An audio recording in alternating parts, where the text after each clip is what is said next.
In the year 1760, the Collins family leaves Liverpool and sails to Maine, New England, with the goal of expanding the family empire. They start a hugely successful fishing business that allows them to establish the town of Collinsport and their grand estate, Colinwood. Even as their wealth increases, the patriarch ensures that his son, Barnabas Collins, is raised with the belief that family always comes first.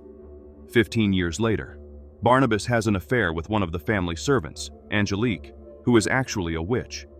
When she asks for his love and not just his body, Barnabas refuses, saying he doesn't feel the same way about her.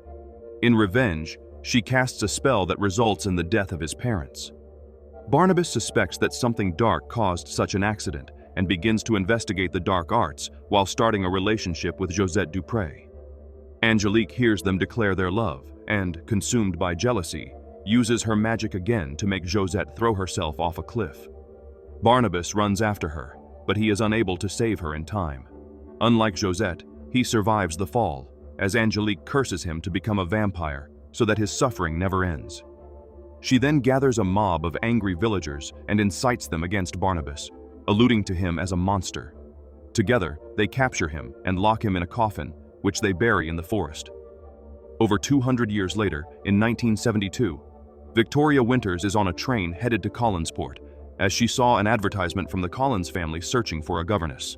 Victoria is not her real name, but she is running away from home and does not want people to know her true identity, so she chooses the name Victoria from a poster on the train. Upon arriving at the estate, she is greeted by Willie Loomis, the caretaker, who explains that the mansion, which is not in good condition, should have the service of 100 employees, but now only has him and Mrs. Johnson. Victoria spots a portrait of Barnabas and asks who he is, to which Willie quickly replies that he was one of the great names of the past when the family was very rich. At that moment, Elizabeth Collins Stoddard, the matriarch of the family, appears and speaks privately with Victoria to explain the job. After mentioning that there are only 7 people in the house, including the staff, and that there are parts of the mansion that are not even used anymore, Elizabeth asks some questions that Victoria answers quite boldly, which Elizabeth appreciates, leading her to accept the job offer. Later, during dinner, Victoria meets the rest of the family: Elizabeth's brother, Roger Collins, who is lazy; Elizabeth's rebellious teenage daughter, Carolyn Stoddard; and Roger's son, David Collins, who has not been doing well since his mother died when he was 5 and believes he sees her ghost.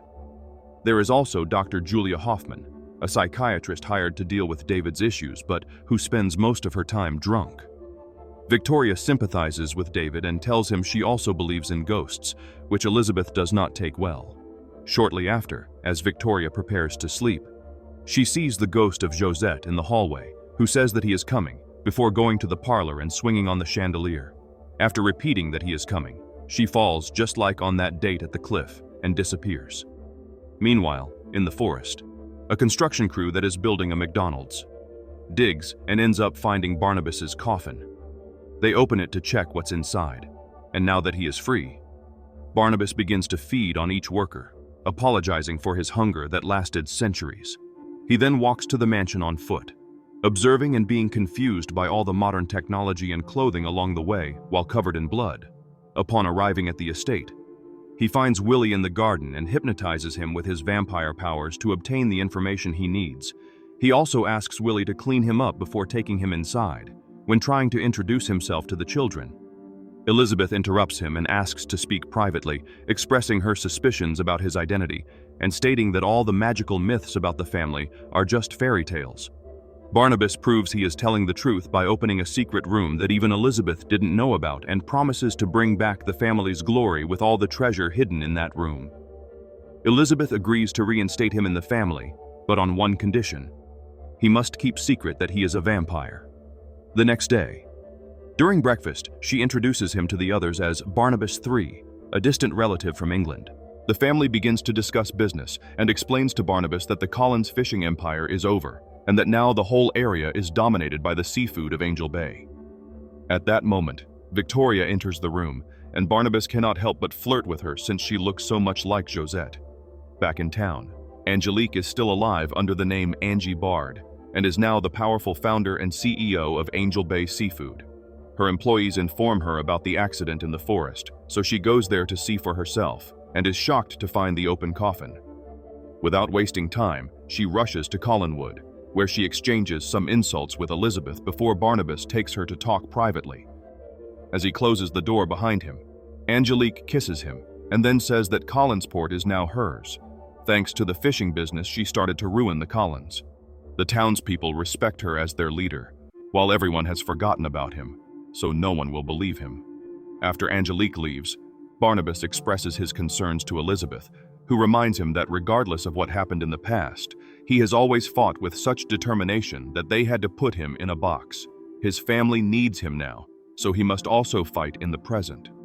Inspired by her words, Barnabas begins to channel all of his energy to restore the glory of the Collins family, selling part of the treasure from the secret room.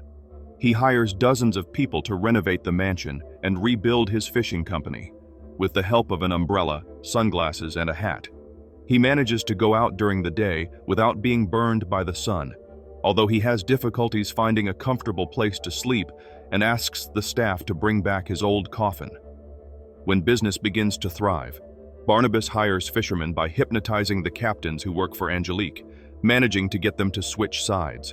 One night, after Roger sees him leaving the secret room with treasures in hand, Barnabas is found by Julia, who finds his behavior very strange and invites him to her office. She hypnotizes him and makes him confess his secret, then leaves to go yell at Elizabeth for keeping him away from them. Elizabeth convinces her not to go to the police, pointing out that Julia should be fascinated by him, and indeed she is. She wants him to stay and learn more about him. Sometime later, Barnabas asks Carolyn for advice on how to win over modern women. Carolyn tells him he needs to cast aside all his old-fashioned behavior and socialize with cool people, so Barnabas ends up in a circle of hippies telling stories while smoking in the woods. After the girls teach him that women want love, not money, Barnabas kills them all there to feed. The next day, Julia begins to give blood transfusions to him to see if that can cure his vampirism, while Victoria and Barnabas continue to spend time together and grow closer, talking about the supernatural. Angelique becomes furious because the Collins' business is thriving again. The council members do not understand what the problem is, since Angel Bay still dominates 95% of the networks, but Angelique explains it is a matter of pride to continue what her grandmother started, a way to destroy the Collins family. She summons Barnabas for a meeting and offers him the opportunity to sell his company to hers, but he refuses. Angelique reminds him that she only wants his love and threatens him, saying she will kill Victoria if he doesn't give it to her. Barnabas gives in to her demand, and the two share a very strange, intimate moment in the office, destroying most of it after they finish. After they are done, he realizes he made a mistake and tells her he cannot be with her. Then, Angelique promises to destroy him.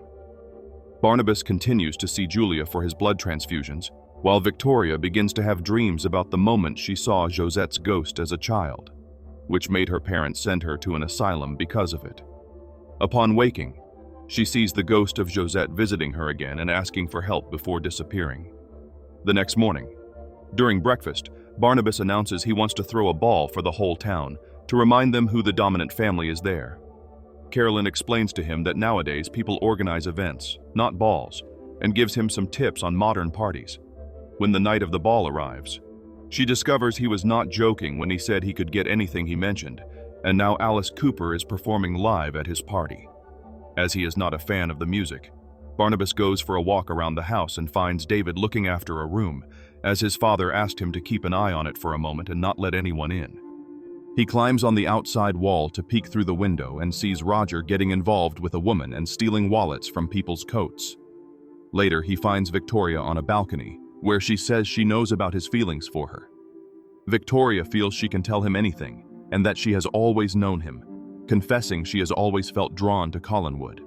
When he tries to kiss her, she unconsciously steps back because it is the first time someone she loves reciprocates her affection, and then begins to tell her story.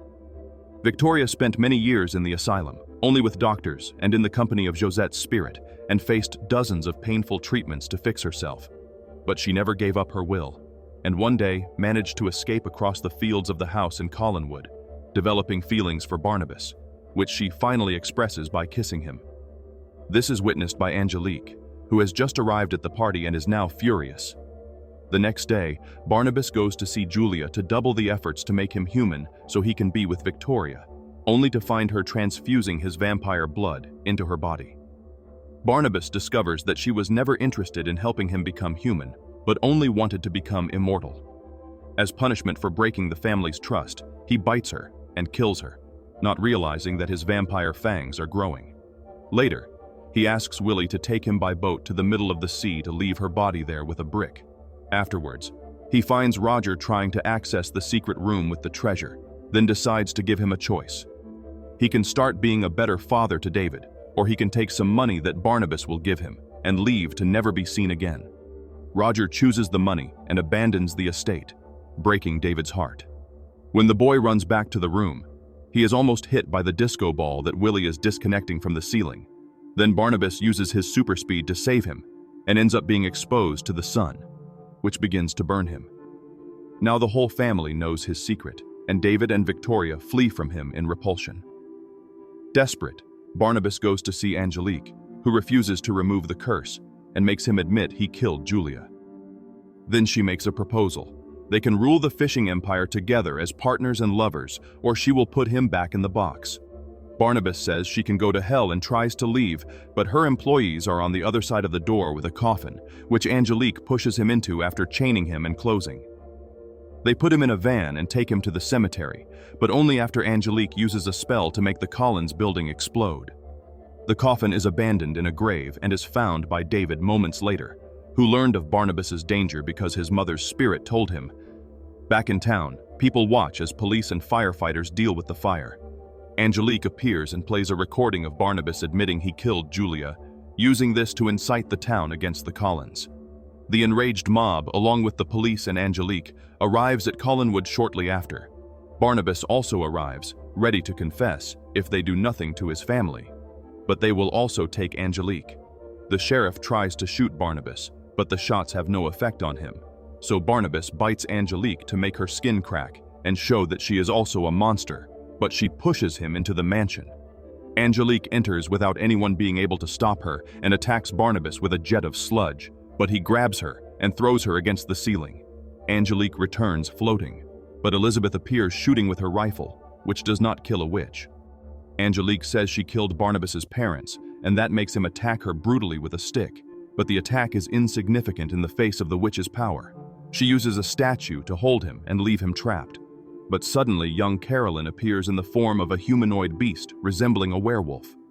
She attempts to attack the witch, but her strength is insufficient and she is thrown against the walls and becomes unconscious. The witch demonstrates her power and approaches Barnabas.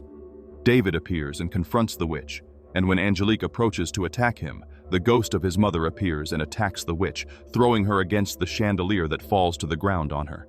While the family flees the house, which is now on fire, Barnabas says goodbye to Angelique, and the witch dies after ripping her own heart from her chest and handing it to him, and she turns to dust. And Barnabas cannot find Victoria anywhere, and David's mother tells him she is on the cliff. Barnabas goes to search for her, while the family watches the house collapse. Victoria heads to the cliff, and Barnabas manages to reach her, but she says she is just a normal human who ages and dies, while Barnabas will live forever, so they cannot be together. This depressing thought makes Victoria jump, and just like what happened decades ago, Barnabas jumps after her, but this time bites her to turn her into a vampire before she hits the ground. Now she is an immortal creature like him, and the couple shares a kiss, sealing their eternal love. Meanwhile, at the bottom of the ocean, Julia's body opens its eyes, revealing that she has also become a vampire.